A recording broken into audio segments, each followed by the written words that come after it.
안녕하십니까. 반갑습니다. 하나님께서는 우리의 모든 기도를 들으십니다. 우리가 어떤 기도를 드린다 해도 하나님은 들으십니다. 오늘 야고보 사도가 말하는 것이 흥미로운 이유가 바로 여기에 있습니다. 야고보는 하나님이 들으시지 않는다고 말하지 않습니다. 대신 우리가 받지 못함은이라고 말합니다. 하나님은 언제나 들으십니다. 하나님이 듣지 못하시는 혹은 응답되지 않는 기도란 없습니다. 대신 그 응답이 계속 안 되는 것이거나 혹은 아직 안 되는 것이죠. 그것은 마치 아버지가 어린 아들이 원하는 모든 것을 다 해주지 않는 것과 마찬가지입니다. 아들이 칼이 필요하다고 해서 당장에 위험한 칼을 가져다 주지 않는 것이죠. 아이의 요구에 아버지는 항상 귀를 기울이고 있습니다. 아이에게 정말 필요한 것이 있다면 아이가 말하지 않더라도 구해다 주는 것이 아버지의 마음이며 사랑인 것입니다. 물론 그 아이가 요청하는 것에도 응답해 주는 것이죠. 자, 인류의 첫 살인사건이 벌어졌던 현장은 아이러니하게도 제사를 드린 곳에서 얼마 멀지 않았던 곳입니다.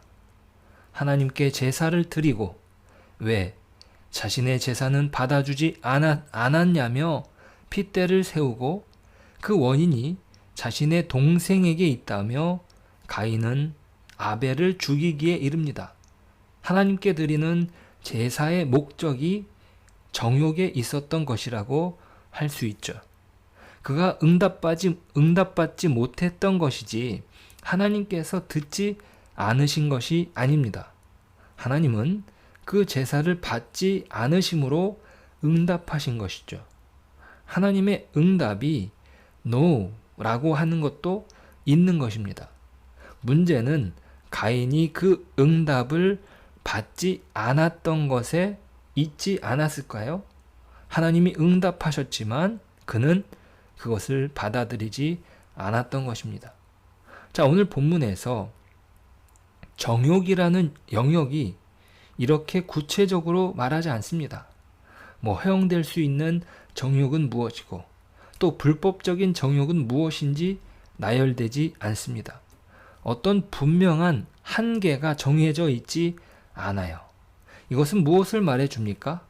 우리의 최선의 노력조차 죄로 변질될 수 있기 때문입니다. 가인이 제사를 하나님께 드렸지만 그 제사를 받지 않으신 이유는 무엇이겠습니까? 그의 노력이 죄로 변질되었기 때문입니다. 그는 스스로 자기의 동생을 죽임으로써 그 노력이 얼마나 잔악했는지를 드러내 준 것이에요. 그 마음 가운데 가득했던 것이 드러나게 된 것입니다. 자, 우리는요, 선행조차도 악해질 수 있습니다. 어제 우리가 살펴보았던 말씀에서 야고보서 3장 13절은 지혜의 온유함으로 그 행함을 보이라고 말씀하지 않았습니까? 우리는 때로 내가 행하는 선행이 나의 자랑이 됩니다. 때로는 우리가 스스로 지키는 어떤 율법적인 행위들이 자랑이 됩니다. 그렇지 않습니까? 바리새인들이요, 자신의 기준에 예수님을 결국에 십자가에 못 박지 않습니까? 가장 선하고 완벽하다는 사람들의 손에 못 박히신 예수님. 그분이 저들이 못 박았다고 말하면서 자신만 제외시킬 사람이 또 있겠습니까? 나는 예수님을 못 박지 않았어.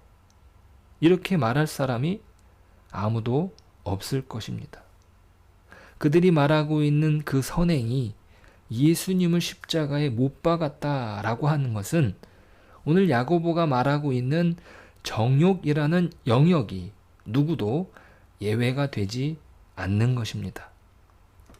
선행조차도 자기 자랑으로, 교만으로 치닫게 되는 것입니다. 그렇다면 우리는 어떻게 하나님께 구할 수 있겠습니까? 오늘 6절 말씀이 오늘 본문을 이해할 중요한 키가 된다고 생각합니다. 6절이에요. 그러나 더욱 큰 은혜를 주시나니 그러므로 일렀으되 하나님이 교만한 자를 물리치시고 겸손한 자에게 은혜를 주신다 하였느니라. 여기에서 더욱 큰 은혜라는 것은 어떤 의미가 있을까요? 그것은 우리의 허다한 욕심과 죄악을 다 덮어버리는 어마어마하게 큰 은혜입니다. 여기에서 더욱이라는 말이 사람이 거스를 수 없는 하나님의 경지를 말합니다. 우리가 다다를 수 없는 것이죠. 우리가 아무리 하나님을 거부하고 우리가 있는 힘껏 욕심을 부려도 그분은 절대로 지지 않으십니다. 우리 같지 않으시거든요. 우리는 선택의 은혜를 저버리고 화목의 은혜에 반하는 행동을 하고 내주하시는 은혜를 거부한다 할지라도 그분은 더욱 큰 은혜를 주십니다. 이것이 더욱 큰 은혜를 주신다는 말씀 이전에 기록되는 것입니다. 4절, 5절을 보실까요? 가늠한 여인들아, 세상과 벗된 것이 하나님과 원수됨을 알지 못하느냐? 그런즉 누구든지 세상과 벗이 되고자 하는 자는 스스로 하나님과 원수 되는 것이니라. 너희는 하나님이 우리 속에 거하게 하신 성령이 시기하기까지 사모한다 하신 말씀을 헛된 줄로 생각하느냐? 자, 여기에서 가늠한 여인은 하나님의 은혜로운 선택에도 세상이 좋아서 집을 나가버린 교회를 상징하는 것입니다. 사실상 세상과 벗하며 하나님과 원수되었던 우리를 하나님께서는 그리스도의 십자가로 화목해 하셨습니다. 그리스도의 십자가는 사람이 하나님과 친구가 되었다는 조건 하에서 이루어진 것이 아닙니다. 우리가 하나님의 친구가 되었으니 거기에 대한 보증이 주어진 것이 아니라 그리스도 안에서 하나님의 뜻과 결심을 근거로 이루어진 것입니다.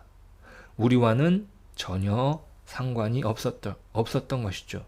십자가를 통하여 화평이 선포되고 그것은 절대 취소되지 않습니다. 그러면서 성령께서는 우리 속에 거하십니다. 우리를 포기하지 않으시는 그분의 내주하시는 은혜가 우리를 강하게 붙잡고 있는 것이죠. 그러니 더욱 큰 은혜를 주시는 것은 그러나라는 역전의 접속사로 붙는 것입니다. 우리는 주를 떠났지만 그러나 주님은 우리를 강하게 붙잡습니다. 그것은 그분이 우리의 아버지 되시기 때문입니다. 우리를 낳아주셨다고 아버지가 아니라 우리를 끝까지 책임지시는 아버지가 아버지로서의 책무를 감당하는 의지로 우리를 붙잡는 것이죠. 그것이 바로 십자가입니다. 자, 그러면서 야고보가 권면하는 것은 하나님께 복종하라는 것이며 이것은 동시에 마귀를 대적하는 일입니다. 7절이 말하는 것이 그렇죠. 그런즉 너희는 하나님께 복종할지니라 지어다. 마귀를 대적하라. 그러면 너희를 피하리라. 그리하면 너희를 피하리라. 자, 여기에서 주의할 것은 무엇입니까? 우리가 거부했음에도 불구하고 부어진 은혜가 먼저라는 것입니다. 이제 우리는 하나님의 사랑을 받는 자녀로서 복종하는 것입니다. 우리가 복종하면 그분이 우리를 잘 대해 주시는 것이 아니라 우리가 예수 그리스도의 십자가의 사랑으로 자녀가 되었기에 우리는 그 사랑에 힘입어서 복종하는 것입니다. 그 복종은 또한 사단을 대적하는 일이기도 하죠. 이 순서를 우리가 놓치지 말아야 됩니다. 그렇지 않으면 우리는 선행조차 우리의 교만으로 흘러가게 됩니다. 그러니 우리에게 요구되는 것은 겸손입니다. 10절이에요. 주 앞에서 낮추라. 그리하면 주께서 너희를 높이시리라. 그러니까 6절 이후부터 기록되는 것은 우리가 은혜를 받은 자로서 마땅히 하나님의 자녀로 살아가는 복과 명예를 누리라는 거예요. 세상이 줄 수 없는 그 사랑 안에서 우리가 자라라는 것이에요. 자라가라는 것이에요. 하나님의 품 안에서, 하나님의 뜻 안에서 우리가 온전한 삶을 살도록 우리를 초대하는 것입니다. 하나님의 자녀로서 사는 복을 누려라. 멋대로 살아가라는 의미가 아닌 것이죠. 하나님의 자녀로서의 자랑을 가지라는 거예요. 오늘 이 놀라운 큰 은혜 안에서 겸손하게 은혜를 누리고 살아가는 것. 그것이 바로 우리에게 복이고 그것이 바로 복음으로 사는 인생입니다. 오늘 그 인생으로 오늘 하루 우리에게 주어진 시간을 사용하는 저 여러분 되시길 축복합니다. 기도하겠습니다. 하나님 감사합니다. 우리에게 주신 많은 기회들을 하나님을 거부하고 또 하나님을 떠나간 가늠한 여인처럼 우리가 살아갔습니다. 그럼에도 불구하고 우리를 끝까지 예수 그리스도의 십자가로 사랑해 주셔서 우리가 하나님의 자녀가 되었습니다. 하나님, 우리가 그 자녀된 복을 누리게 하여 주옵소서. 우리가 이 세상에 살아가는 동안에 하나님의 자녀로서 마땅히 그 사랑을 누리고 또 그 사랑을 증거하는 하나님의 복된 자녀로서의 인생을 오늘도 살게 하여 주옵소서. 예수님의 이름으로 기도드립니다. 아멘.